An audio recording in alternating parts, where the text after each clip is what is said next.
महर्षि में ही उपदेशामृत से परमाराध्य सदगुरु महाराज की अमृत वाणी निरापद तो कोई भी लोक नहीं। प्रवचन संख्या 37। बंदो गुरुपद कंज कृपा सिंधु नर रूप हरि महामोह तम पुंज जासु बचन रवि करनी करा। प्यारी धर्मानुरागिनी जनता, जहाँ कहीं कभी नहीं गए हो, राज आज्ञा हो कि वहाँ जाना पड़ेगा। किसी प्रकार की सहायता नहीं मिलेगी, उस स्थान पर जाना होगा। तब तुम्हारे मन में कैसा दुख होगा, नहीं मालूम कि कहाँ ले जाएगा, नहीं मालूम कि कहाँ ले जाया जाएगा, वह स्थान कैसा है, दुख सुख वहाँ के कैसे हैं, परंतु जाना अवश्य होगा। बिना गए कल्याण नहीं होगा। जिस क्षण के लिए आज्ञा हो, जिस क्षण के लिए आज्ञा हो जाएगी, उस क्षण से कुछ आगे पीछा नहीं होगा, कुछ मुरोवत लिहाज नहीं होगा। चलना है रहना नहीं, चलना विश्वावेश, सहजो तनिक सुहाग पे कहा गुथावे शीश। संत लोग कहते हैं कि आज्ञा में अदल बदल नहीं हो सकता, किंतु तुम यदि कोशिश करो तो जिस स्थान में तुम जाओगे उसको जीवन में देख लोगे। यदि पूरी कोशिश करो तो उस स्थान में भी जा सकोगे। जहाँ सदा सुख ही सुख है, वहाँ से लौटना नहीं होता। सब लोगों के घर में कोई न कोई शरीर छोड़ते हैं।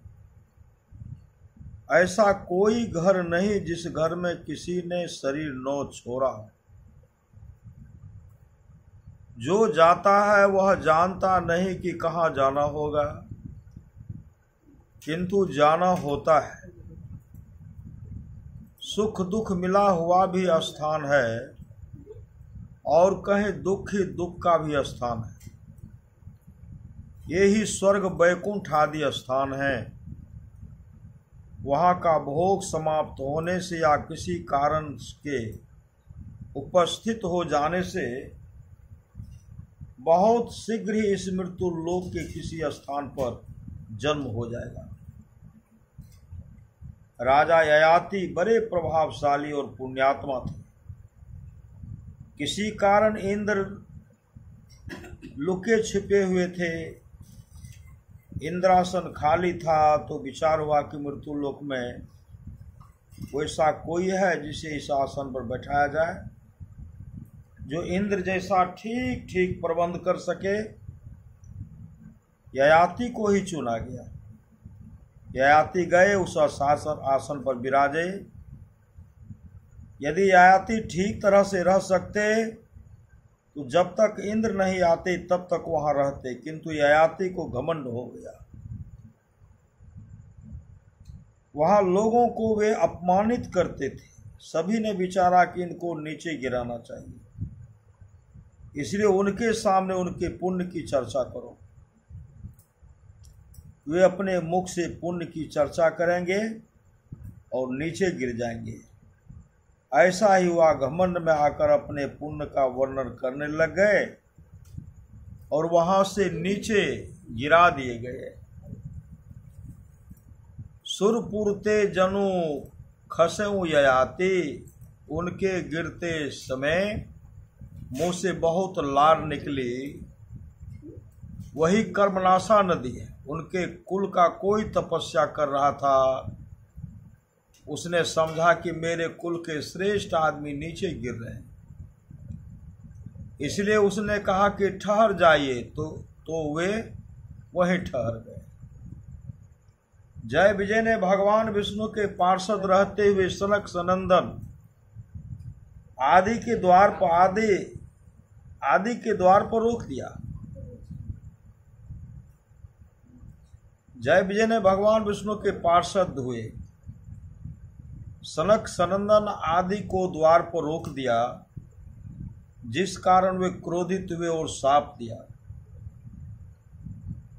मृत्यु लोक में राक्षस होकर जन्म लो। वे बहुत डरे और विनती की, तब उन सनक सनंदन आदि ऋषियों ने कहा, भगवान से प्रार्थना करना, वे तुम्हारा उद्धार करेंगे।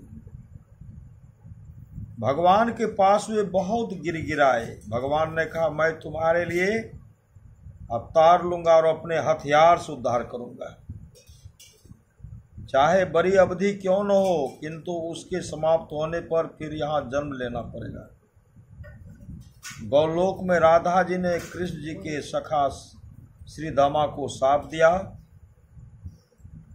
श्री दामा जी ने भी राधा जी को शाप दिया।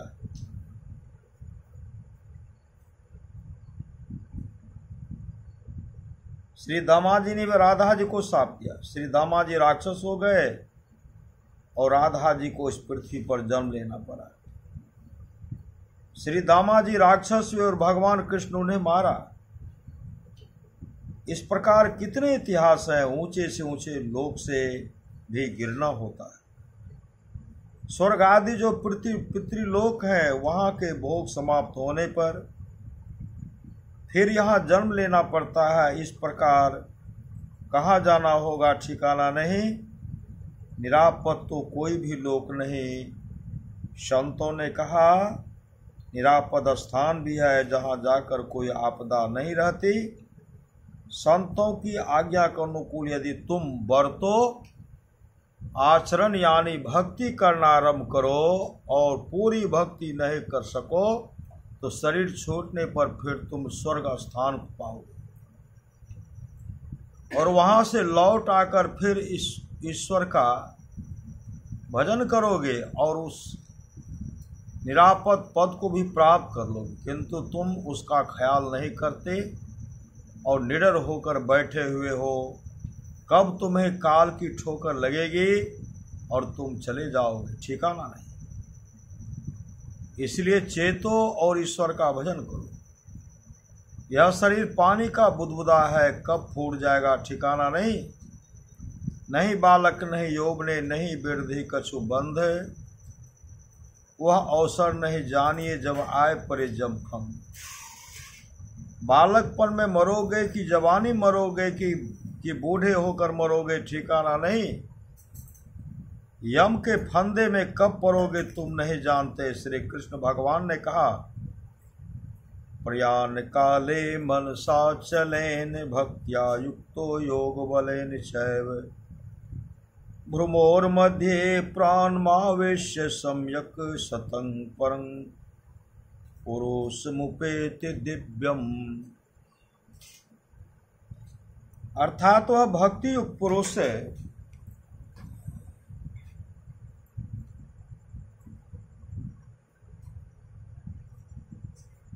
वह भक्ति पुरुष अंत काल में भी योग बल से भ्रिकुटी के मध्य में प्राण को अच्छी तरह स्थापित करके फिर निश्चल मन से स्मरण करता हुआ उस दिव्य परम पुरुष परमात्मा को ही प्राप्त होता है। जो कोई इसके दर्शन का हिस्सा का आदत लगा दे लेता है और मरने के समय उसी ओर मन लगाता है तो उसी परम पुरुष को प्राप्त करता है।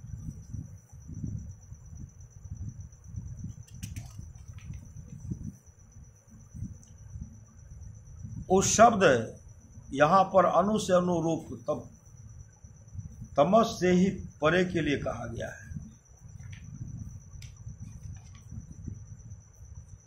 यह बिल्कुल निरापद तो नहीं है, किंतु इसको जो प्राप्त करके शरीर छोड़ेगा तब जो फिर इस संसार में आएगा तो इस संस्कार से प्रेरित होकर फिर भजन करेगा और निरापद स्थान को प्राप्त कर लेगा। इसलिए संसार में पनडुब्बी चिड़िया की तरह रहो। जैसे जल मही कमलु निरालमु मुर्गाई निशाने, सुरत सबदि भव सागरु तरिये नानक नामु बखाने। हम लोगों का दृष्टि योग साधन अनोर ज्ञान को पकड़ने के लिए है। अनहद नाथ का ध्यान सुरत शब्द का अभ्यास करना है। इसके आगे अनाहत नाद है।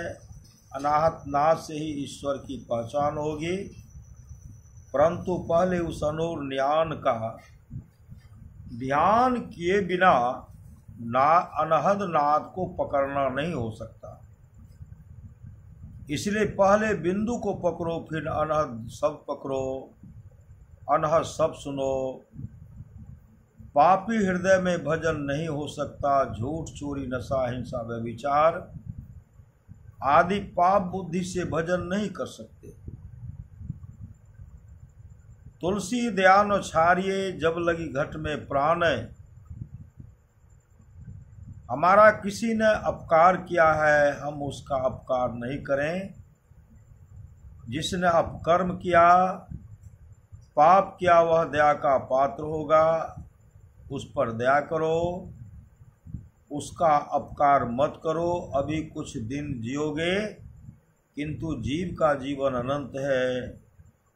इसलिए अनंत जीवन के लिए पाप कर्म क्यों करो, जो दुख ही दुख भोगते रहो।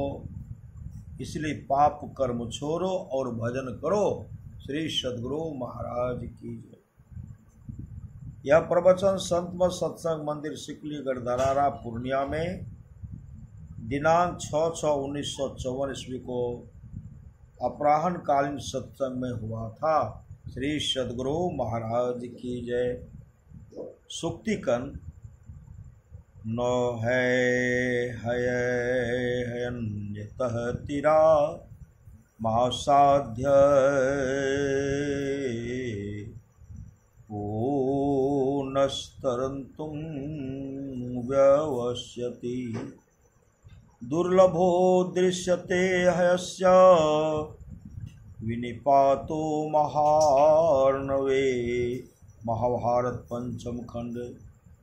भावार्थ, जैसे समुद्र के परले पार पहुंचकर पुनः कोई उसमें तैरने का विचार नहीं करता, उसी प्रकार संसार सागर से पार हुए मनुष्य का फिर उसमें पड़ना अर्थात वापस आना दुर्लभ दिखाई देता है। यथा यथांधः स्वगृहे युक्तो है भाषा देव गच्छति, तथा युक्तेन मनसा प्राज्ञो गच्छति तां गतिम। महाभारत पंचम खंड। भावार्थ, जैसे अंधा प्रतिदिन के अभ्यास से ही सावधानी के साथ बाहर से अपने घर में आ जाता है, उसी प्रकार विवेकी मनुष्य योग युक्त चित्त के द्वारा उस परम गति को प्राप्त कर लेता है। श्री सद्गुरु महाराज की जय।